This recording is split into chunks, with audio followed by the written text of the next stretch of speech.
السلام علیکم ورحمۃ اللہ وبرکاتہ۔ میں حکیم سید حبیب اللہ شاہ بخاری دعا خانہ ٹیکسلا کینٹ سے آپ کی خدمت میں حاضر ہوں۔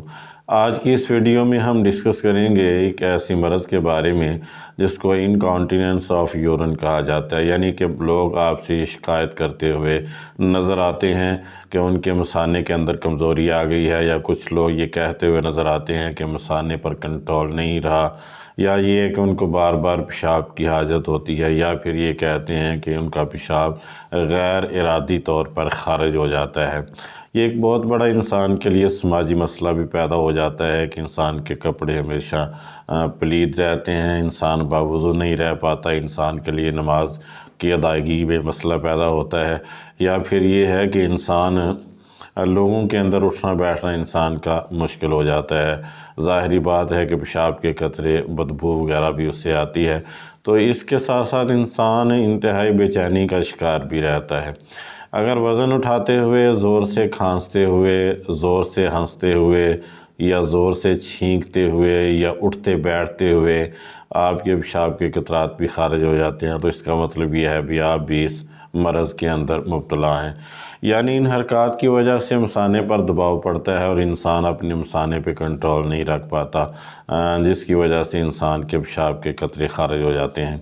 یا دوسری صورت اس طرح بھی ہوتی ہے کہ انسان اپنے مثانے پہ کنٹرول نہیں رکھ پاتا، جب پیشاب کی حاجت ہوتی ہے اور وہ پیشاب کرنے کے لیے واش روم کی طرف جا رہا ہوتا ہے، تو راستے میں اس کے پیشاب کے قطرے جو ہیں خارج ہو جاتے ہیں۔ سب سے پہلے ہم ڈسکس کریں گے اس کے اسباب کیا ہو سکتے ہیں۔ مثانہ کے اندر سردی کا پیدا ہو جانا یہ ایک علامت ہے جس کی وجہ سے انسان کے ایک سبب ہے جس کی وجہ سے انسان اس مرض میں مبتلا ہوتا ہے۔ مثانے کے مقام پر مہرے کا ٹل جانا یہ بھی انسان کو اس بیماری میں مبتلا کر دیتا ہے۔ مثانے کی کمزوری کی وجہ سے بھی انسان اس مرض میں مبتلا ہو جاتا ہے۔ بسا اوقات انسان بوجہ قبض بھی اس مرض میں مبتلا ہو جاتا ہے، اس لیے کہ انسان کی بڑی آنت میں مواد جمع ہو جاتا ہے جو مثانے پر دباؤ ڈالتا ہے اور انسان اس مرض میں مبتلا ہو جاتا ہے۔ یا پھر یہ ہے کہ مثانے کی سوزش اور ورم کی وجہ سے بھی انسان اس مرض کے اندر مبتلا ہوتا ہے، یا مثانے کا ڈھیلا پن بھی انسان کو اس مرض میں مبتلا کر دیتا ہے۔ عورتوں میں بوجہ حمل بھی یہ مرض پیدا ہو جاتا ہے، یا پھر ورم رحم کی وجہ سے بھی عورتیں اس مرض میں مبتلا ہو جاتی ہیں۔ مثانے کے فالج یا نرو سسٹم کے اندر خرابی کی وجہ سے بھی انسان اس مرض میں مبتلا ہو جاتا ہے کہ ہمارا جتنا بھی جسم ہے یا جسم کے جتنے بھی اعضاء ہیں ان کو انسان کا نروس سسٹم کنٹرول کرتا ہے، اگر اس کے اندر کوئی خرابی پیدا ہو جائے تو تب بھی انسان اس مرض میں مبتلا ہو جاتا ہے۔ اسی طرح پراسٹیٹ کا بڑھ جانا جو کہ عموماً بڑھاپے کی عمر میں انسان کے ان غدود کے اندر سوزش ہو جاتی ہے اور پراسٹیٹ بڑھ جاتا ہے، اس سے بھی انسان اس مرض میں مبتلا ہو جاتا ہے۔ مثانے کے کینسر کی وجہ سے بھی انسان اس مرض میں مبتلا ہو سکتا ہے۔ اسی طرح مثانے کے قریبی اعضاء کے اندر ورم کا پیدا ہو جانا یا سوزش کا پیدا ہو جانا بھی اس کا ایک بڑا سبب ہوتا ہے۔ جس طرح کہ انسان کی ناف کے اندر اگر ورم پیدا ہو جائے تو اس سے بھی انسان اس مرض میں مبتلا ہو جاتا ہے۔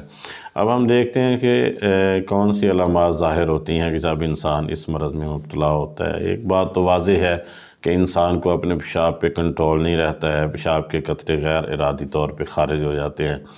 مثانے کی سردی کی علامت یہ ہوتی ہے کہ انسان جب پیشاب کرتا ہے تو اس پیشاب کا رنگ سفید ہوتا ہے، یعنی اس کے اندر کوئی کلر نہیں ہوتا، اور اس کے علاوہ کوئی جلن وغیرہ اس میں نہیں ہوتی۔ مہرے کا ٹل جانا مہرے کی پوزیشن سے واضح ہو جاتا ہے کہ وہ اپنی جگہ پہ موجود ہے، یا کسی جگہ پر ابھار آ گیا ہے، یا کسی جگہ پر جگہ دب گئی ہے، تو اس سے بھی آسانی سے پتہ چل جاتا ہے۔ ورم مثانہ میں انسان کے مثانے کے ورم کی جو علامات ہیں وہ پائی جاتی ہیں، اور اسی طرح ضعف مثانہ کی علامات یا جو ہیں وہ بھی واضح ہوتی ہیں، اور عموماً یہ بوڑھے لوگوں کے اندر ضعف مثانہ کی جو علامات ہیں واضح ہو جاتی ہیں۔ اس میں جو ہے پیشاب میں سوزش بہت کم ہوتی ہے اور پیشاب جو ہے سفیدی مائل ہو جاتا ہے۔ اب ہم آتے ہیں اس کے علاج کی طرف کہ اس کے علاج کو ہم کس طرح کر سکتے ہیں۔ سب سے پہلے یہ بات یاد رکھیں کہ رات کے وقت میں 2 مرتبہ اور دن کے ٹائم میں 6 سے 8 مرتبہ پیشاب کا آنا یہ نارمل ہے۔ اگر انسان کہتا ہے مجھے بار بار پیشاب آتا ہے تو یہ نارمل ہے۔ اگر 8 مرتبہ سے زیادہ دن میں پیشاب آئے اور رات کو 2 مرتبہ سے زیادہ پیشاب آئے تو پھر اس کو بیماری سمجھا جائے گا اور اس کا علاج کیا جائے گا۔ سب سے پہلے قبض سے بچنا چاہیے، اور اس کے لیے انسان کو پھل اور جو سبزیاں ہیں ان کا استعمال زیادہ کر دینا چاہیے، کہ جتنا انسان فائبر زیادہ استعمال کرے گا انسان کی قبض سے جان چھوٹ جائے گی۔ اور دوسری بات یہ ہے کہ جب تک اچھی طرح انسان کا مثانہ پر نہ ہو جائے اور اس کو پیشاب کی اچھی طرح حاجت نہ ہو جائے، انسان کو واش روم نہیں جانا چاہیے۔ بس اوقات لوگوں کے اندر یہ عادت ہوتی ہے کہ تھوڑی سی حاجت محسوس ہوتی ہے تو وہ واش روم چلے جاتے ہیں اور تھوڑا سا پیشاب کر کے واپس آ جاتے ہیں اور یہ سمجھتے ہیں کہ وہ اس بیماری کا شکار ہو گئے۔ تو ایسی بات نہیں ہے، جب تک مکمل تسلی نہ ہو جائے کہ مثانہ پر ہو چکا ہے تو ہمیں واش روم جانا چاہیے تو پھر جانا چاہیے۔ اور جب آپ واش روم چلے جائیں تو وہاں پر یہ خیال رکھنا چاہیے کہ جلد بازی نہیں کرنی چاہیے، جب تک مثانہ اچھی طرح خالی نہ ہو جائے واش روم سے نہ اٹھیں۔ یہ چند ایک عادات اپنی صحیح کرنے سے بھی انسان اس مرض سے چھٹکارا پا جاتا ہے۔ اب آتے ہیں میڈیسن کی طرف، اور میڈیسن کے اندر میں بہت ہی مجرب نسخہ جات آپ کو بتلانے جا رہا ہوں طب یونانی کے حوالے سے، کہ جن کو آپ گھر میں استعمال کر کے اس مرض سے بچ سکتے ہیں۔ سب سے پہلے آپ نے لے لینے ہیں کنجد، سفید یا سیاہ، یعنی کہ جن کو ہم تل کہتے ہیں، سفید یا سیاہ کوئی ان میں سے لے لیں، اور ان کی برابر مقدار میں آپ گڑ لے لیں۔ گڑ جو ہے وہ آپ نے پرانا لینا ہے جو سیاہ رنگ کا ہو چکا ہوتا ہے۔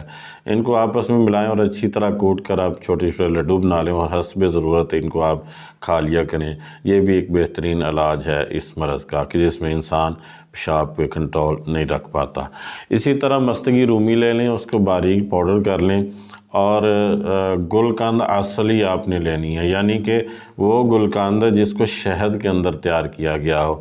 1 تولہ لے لیں اور مستگی رومی کا یہ صفوف 1 گرام کی مقدار میں اس کے اوپر ڈال کر آپ ڈیلی کھا لیا کریں، تو یہ بھی ایک بہترین علاج ہے۔ اسی طرح آپ نے کشتہ بیضہ مرغ آپ نے لینا ہے 2 چاول کی مقدار میں۔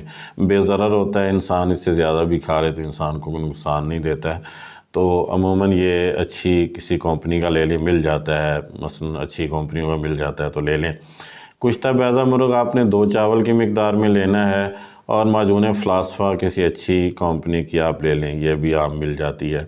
تو 1 چھوٹی چمچ کے ساتھ آپ نے کشتہ بیضہ مرغ کے 2 چاول اس پر ڈال کر کی مقدار میں آپ اس کو کھا لیں، تو یہ بھی ایک بہترین علاج ہے۔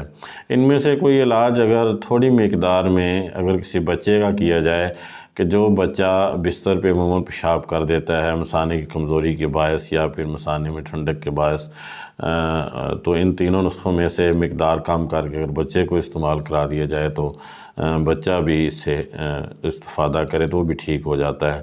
تو یہ ایک بہترین نسخہ جات ہیں جو ہم گھر میں استعمال کر سکتے ہیں۔ اللہ سے یہ دعا ہے کہ اللہ تعالیٰ ہمیں ان بیماریوں سے شفا عطا فرمائے۔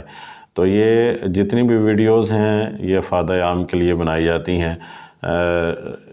یہ میرے یوٹیوب چینل بخاری دواخانہ ٹیکسلا کینٹ کے نام سے ہے، اس پر موجود ہیں، اس کو سبسکرائب، لائک اور شیئر کریں، اور بیل آئیکن کو بھی دبا دیں تاکہ ہر نئی آنے والی جو ویڈیو آپ تک پہنچ سکے۔ اللہ میرا اور آپ کا حامی و ناصر ہو۔ السلام علیکم ورحمۃ اللہ وبرکاتہ۔